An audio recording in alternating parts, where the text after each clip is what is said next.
Well, good morning, everybody. Welcome to the White House. It is a pleasure to have so many distinguished Americans today from so many different walks of life. We've got Democrats and Republicans. We've got labor and business leaders up on stage. We have law enforcement and clergy. Americans who don't see eye to eye on every issue. In fact, in some cases, don't see eye to eye on just about any issue. But who are today standing united in support of the legislation that is front and center in Congress this week, a bipartisan bill to fix our broken immigration system. And I have to say, please give Tolu another round of applause.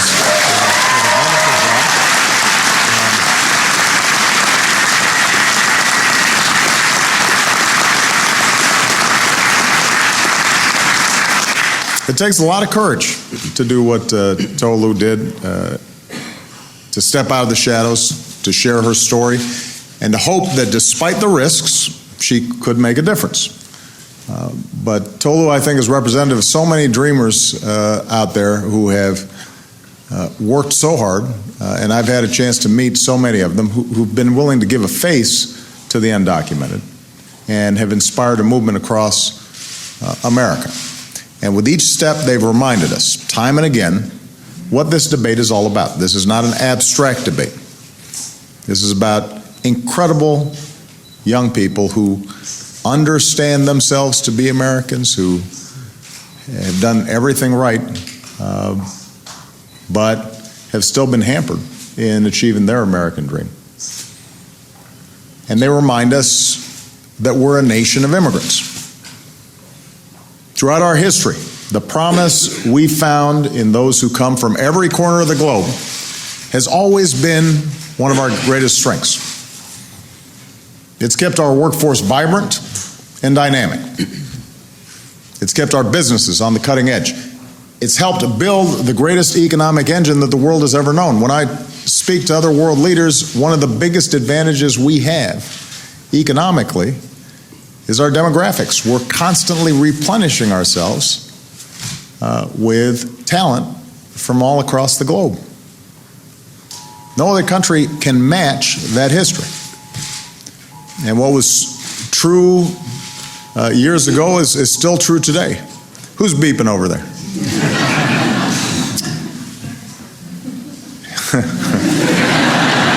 You're feeling kind of self-conscious, aren't you?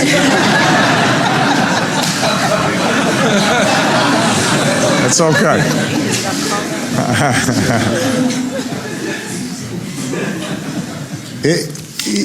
In recent years, 1 in 4 of America's new small business owners were immigrants. 1 in 4 high-tech startups in America were founded by immigrants. 40% of Fortune 500 companies were started by first or second generation American. Think about that. Almost half of the Fortune 500 companies, when they were started by first or second generation immigrants. So immigration isn't just part of our national character, it is a driving force in our economy that creates jobs and prosperity for all of our citizens. Now here's the thing, over the past 2 decades, our immigration system hasn't kept pace with changing times and hasn't matched up with our most cherished values. Right now, our immigration system invites the best and the brightest from all over the world to come and study at our top universities, and then once they finish, once they've gotten the training they need to build a new invention or create a new business, our system too often tells them to go back home so that other countries can reap the benefits, the new jobs, the new businesses, the new industries. That's not smart, but that's the broken system we have today. Right now, our immigration system keeps families apart for years at a time. Even for folks who, technically, under the legal immigration system, should be eligible to become citizens, but it is so long and so cumbersome, so Byzantine, that families end up being separated for years.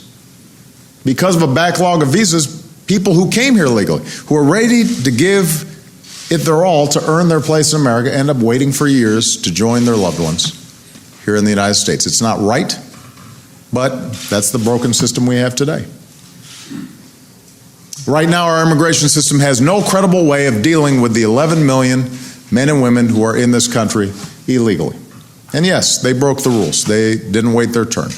They shouldn't be let off easy. They shouldn't be allowed to game the system. But at the same time, the vast majority of these individuals aren't looking for any trouble. They're just looking to provide for their families, contribute to their communities. They're our neighbors. We know their kids. Too often they're forced to do what they do in a shadow economy where shady employers can exploit them by paying less than the minimum wage, making them work without overtime, not giving them any benefits. That pushes down standards for all workers. It's bad for everybody. Because all the businesses that do play by the rules, that hire people legally, that pay them fairly, they're at a competitive disadvantage. American workers end up being at a competitive disadvantage. It's not fair, but that's the broken system that we have today.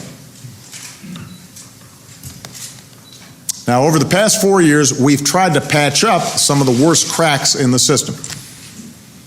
We made border security a top priority. Today, we have twice as many Border Patrol agents as we did in 2004. We have more boots on the ground along our southern border than at any time in our history. And in part by using technology more effectively, illegal crossings are near their lowest level in decades. We focused our enforcement efforts on criminals who are here illegally and who are endangering our communities. And today, deportation of criminals is at its highest level ever. And having put border security in place, having refocused on those who could do our communities harm, we also then took up the cause of the dreamers. Young people like Tula who were brought to this country as children. And we said that if you're able to meet some basic criteria like pursuing a higher education, then we'll consider offering you the chance to come out of the shadows so you can continue to work here and study here and contribute to our communities legally. So my administration has done what we can on our own. And we've got members of my administration here who've done outstanding work over the past few years to try to close up some of the gaps that exist in the system. But the system's still broken. And to truly deal with this issue, Congress needs to act. And that moment is now. This week, the Senate will consider a common sense, bipartisan bill that is the best chance we've had in years to fix our broken immigration system. It will build on what we've done and continue to strengthen our borders. It will make sure that businesses and workers are all playing by the same set of rules. And it includes tough penalties for those who don't. It's fair for middle-class families by making sure that those who are brought into the system pay their fair share in taxes and for services. And it's fair for those who try to immigrate legally by stopping those who try to skip the line. It's the right thing to do. Now, this bill isn't perfect. It's a compromise. And going forward, nobody's going to get everything that they want. Not Democrats, not Republicans, not me.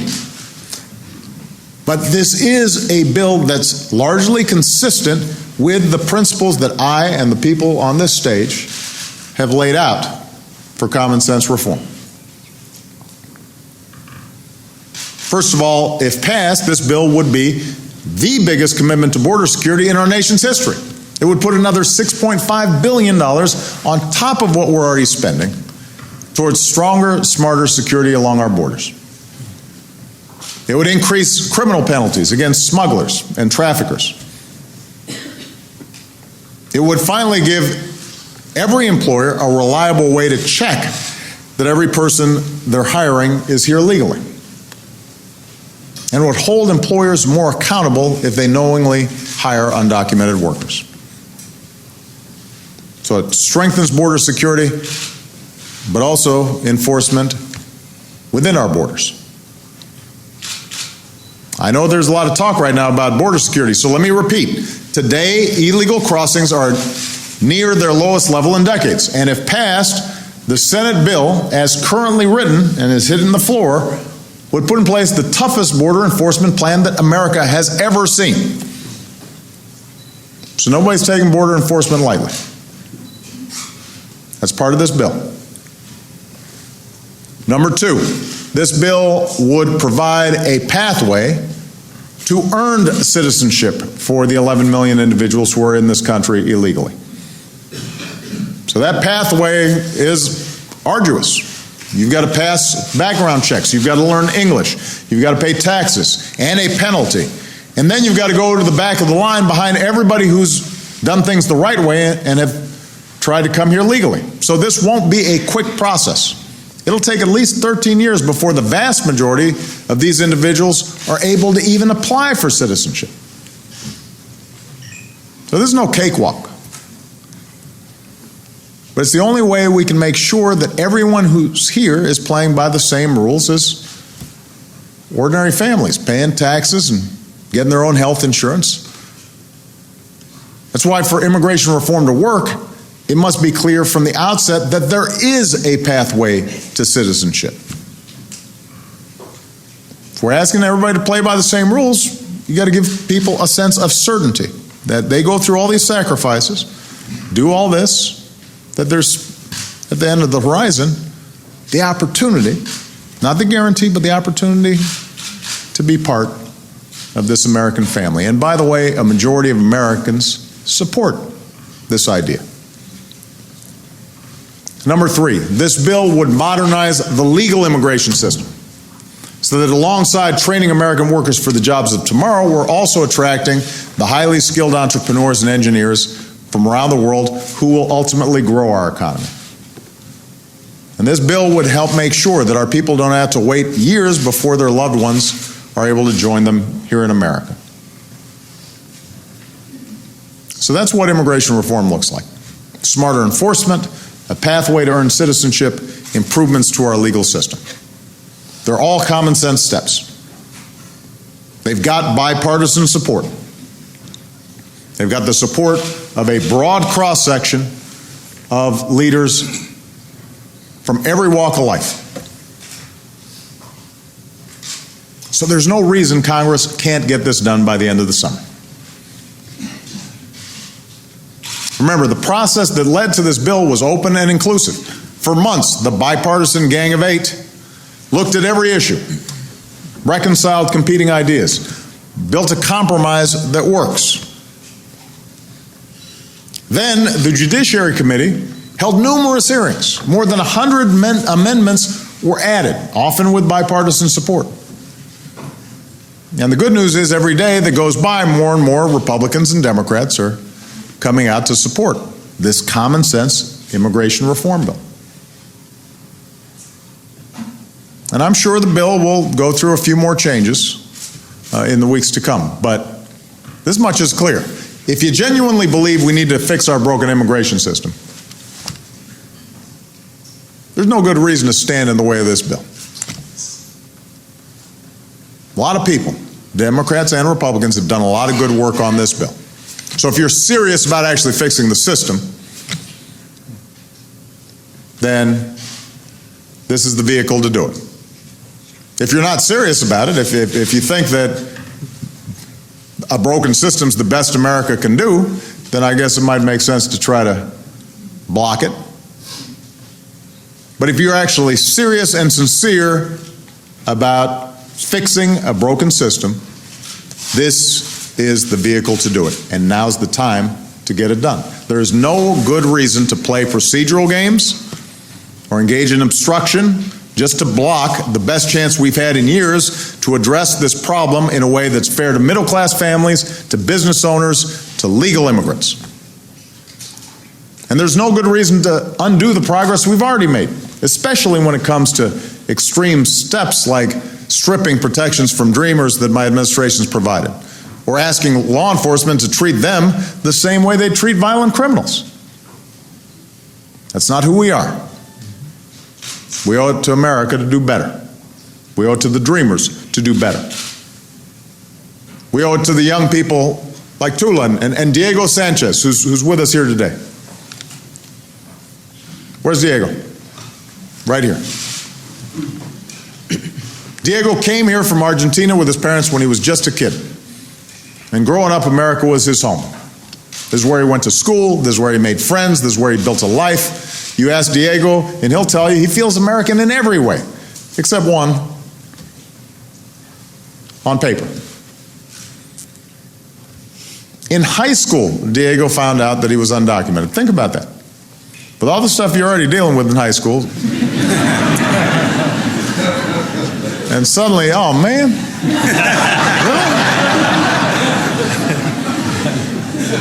So he had done everything right, stayed out of trouble, excelled in class, contributed to his community, feeling hopeful about his future, and suddenly he finds out he's got to live in fear of deportation. Watching his friends get their licenses, knowing he couldn't get one. Seeing his classmates apply for summer jobs, knowing he couldn't do that either. When Diego heard that we were going to offer a chance for folks like him to emerge from the shadows, he went and signed up. All he wanted, he said, was a chance to live a normal life and to contribute to the country I love. And Diego this year was approved for deferred action. And a few weeks ago, he graduated from St. Thomas University, where he was student body president and student of the year.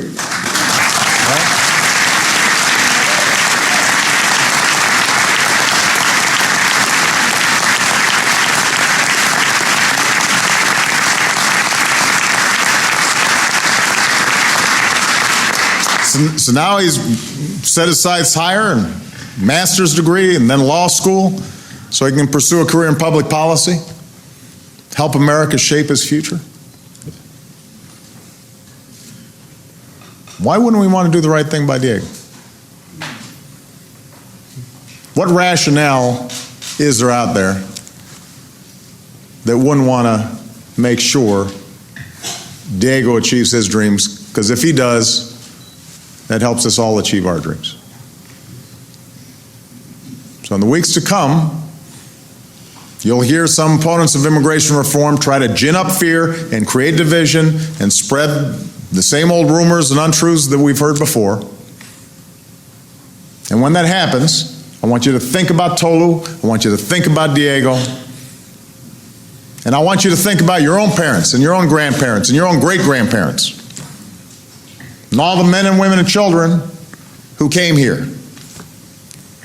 The notion that somehow those who came through Ellis Island had all their papers right.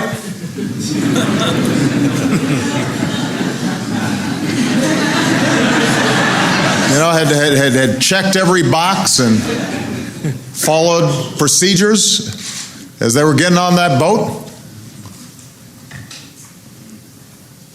They were looking for a better life, just like these families. And they want to earn their way into the American story.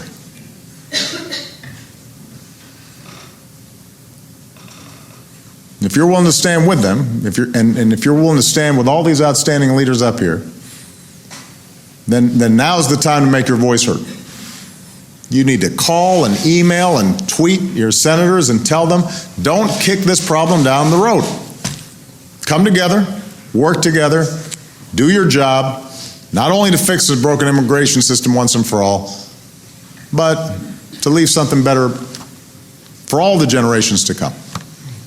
To make sure we continue to be a nation of laws and a nation of immigrants.